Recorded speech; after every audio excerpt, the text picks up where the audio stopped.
मग आपल्या याच्यावर फरक पडेल वगैरे. पण काही हरकत नाहीये. मला जे पण असे मी राख्यांचा बिझनेस 2017ला केला. 2017ला मी राख्या बनवण्यापासून म्हणजे हे केलं, बनवण्याचं काम पण केलं.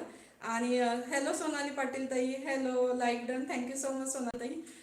तर मी 2017ला माझा छोटा मुलगा 16चा आहे माझा मुलगा, 17ला, तरी पण मी लगेचच राख्यांचा 1 वर्षाचा झाला की बिझनेस स्टार्ट केला. मी जॉब करते, 14 वर्ष झालं मी एकाच कंपनीमध्ये जॉब करते. आता लॉकडाऊन पासून वर्क फ्रॉम होम करते मैत्रिणींनो. हॅलो शीतल ताई. तर सांगायला मला आवडेल, तर तिथं जेव्हा मी त्या राख्यांचं मटेरियल आणायला गेले ना, वर्धमान राखी म्हणून आहे आपल्या इथं आकुर्डी साईडला, तर असंच मी सर्च करून गेले गुगलला.